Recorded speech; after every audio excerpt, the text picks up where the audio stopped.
mbokki internet yi baaxoo diglu Buzz 24 Sénégal tey dañoo dalal ki nga xamante ni moo di Cheikh Ousmane Touré chroniqueur Sénégal 7 chroniqueur nga xamante ni jàngat yi nga lay def ci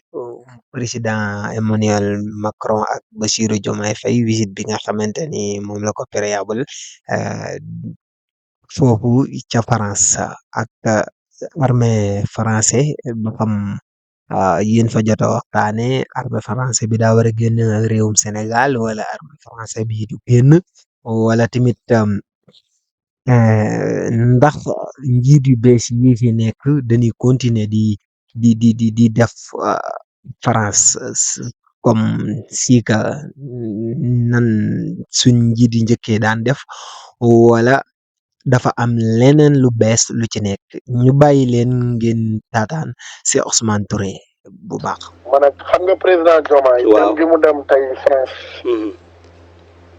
mun nga ne chapitre bu bees la tijji ci suñuy relation entre ñun ak réew mi di France. effectivement. chapitre boo xam ne dafay marqué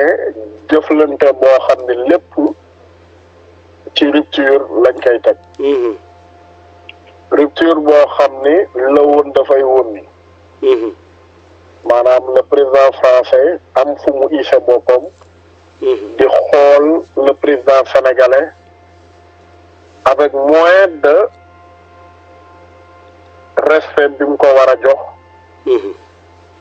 wala di traité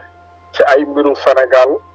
façon boo xam ne du ko traité yi nga xam ne muy pays par exemple yu mel ne Allemagne wala yeneen mooy di immiscé wu ci suñu politique intérieure mooy di fexe bay capter suñuy ressources jàppee Sénégal benn gâteau boo xam ne ñoom dañoo ñëw pour tailler ci seen part du gâteau après dem seen yoon loolu la africain yu bëri am benn soif de rupture Sénégal nag am ay leader politique yu porté projet de rupture boobu am discours bu ñu tenir sénégalais yi fal leen diggante bi ñuy sàkku pouvoir bi pour sénégalais yi di leen fal heure yu bëri am seen diggante ak France ci ay kàddu ci ay position bëri na lu ci xew Sénégal dund jafe-jafe yu méttee métti bi muy dund jafe-jafe yooyu France am taxawaay gum ci waroon am mais amu yeneen puissance yi nga xam ne sax nekkuñu woon ni ñu coloniser wala rapport yi ñu am ak ñoom huilewul comme ni ñu mel ak France position yi ñu ci am sax France amu ko ci boo xoolee départu Macky Sall jàppaat datu élection yi position yi ci États-Unis am par exemple France amu ko ci amoon na ay position yu ñenn ñi jël ci yenn période yi yooyu jur réeroo ak ñagas-ñagas bu bëri ci loolu am ñooñu accéder au pouvoir am benn discours souverainiste am benn position souverainiste assumé na décomplexé président Diomaye falu def pour pays voisins yi pays yi bokk CEDEAO demagul France te ba fi ñu toll nii président Diomaye demagul France visite officielle wala visite de travail sommet moo ko fa yóbbu ñu profité ci organiser benn déjeuner am benn entretien bu bref entre les deux chefs d'État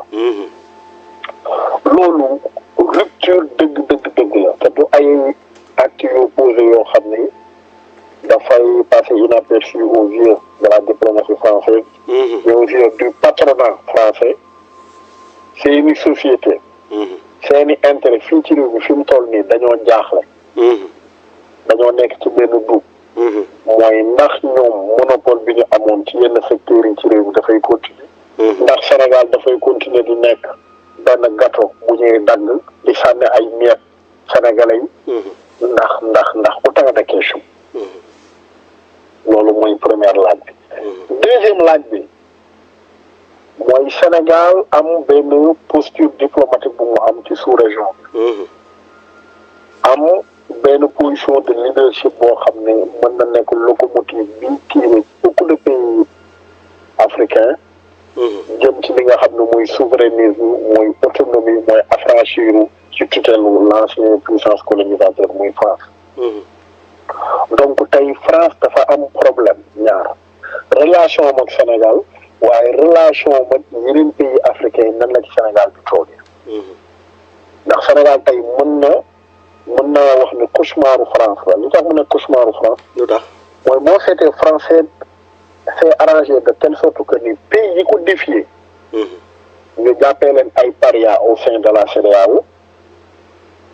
seen situation économique baaxul. ñu xaw leen a exclure muy Mali di Niger di Burkina. ba tax na loolu ragalloo na yeneen réew yi waa tey bu Sénégal réussir ba defaraat loolu ba nga xam ni réew dana défier France te duñ la jàppee comme paria te situation économique dana baax ñu former benn bloc bu dëgër. loolu mën na may lu fit ñeneen ñu amuloon fitu défier l'ancienne puissance coloniale. parce que bëri nañu bëgg défier France mais li ñuy ragal mooy après les retombées économiques les retombées sécuritaires et autres. donc Sénégal moom mën na incarner leadership boobu moo tax cauchemar ba ci France fi mu toll. d'accord léegi Cheikh Ousmane. donc benn bëgg nañ ko ci tamit toftal mooy ndax yanu na maanaa itam wala nekk na urgence ngir ñu waxtaanee lépp lu jëm ci mooy li ma doon wax sànq base militaire française yi nga xamante ni ñu ngi ci Sénégal te ñu jàpp ne compatibleul ak volonté autonomie bu Sénégal par ñi nga xamante ni ñooy gouvernement wala gouvernant yu bees yi. waaw xam nga base militaire français boobu question bu xaw a sensible la. d'une part ñenn ñi dañ lay wax na la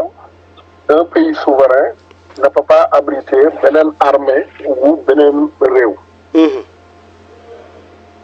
ñenn ñi ne la armée française na dem. ñenn ñi ne la est-ce que soxlawuñ ko. mais d'abord souveraineté signifiewul ni un pays souverain. beneen armée warul nekk sur son sol loolu c'est faux. faut pas faire d'amalgame ci côté boobu. surtout ça. L'Allemagne est un pays souverain. contingent américain bi gën a mag en Europe fa la nekk dañoo am accord de défense Allemagne du pays bu am du puissance nucléaire donc day bénéficier wu ci parabole nucléaire américaine. La Turquie est un pays souverain mooy deuxième armée de l'OTAN dafa am une grande base ci ville bu ñuy wax Incirlik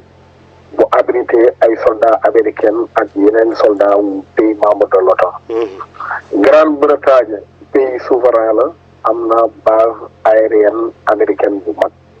Le Qatar pays souverain la am na base aérienne bi gën a mag ci Moyen-Orient. présence militaire lan mooy sabab bi ci réew mi d'abord loolu la ñuy njëkk waxtaanee. waaw loolu c'est une question. merci ndax da nga am présence militaire bu beneen réew ndax da ngeen am accord de défense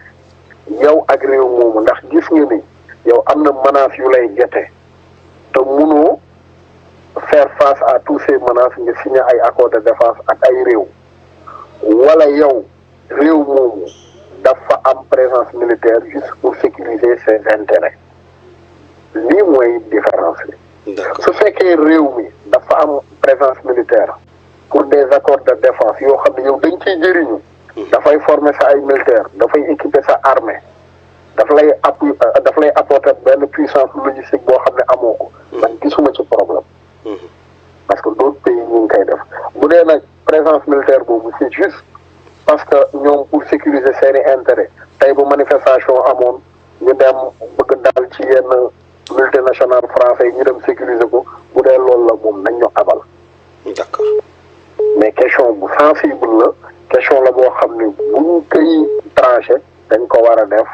ak prudence xalaat ci xool ci ba xam lan mooy suñu intérêt. mais excellence Cheikh Ousmane Touré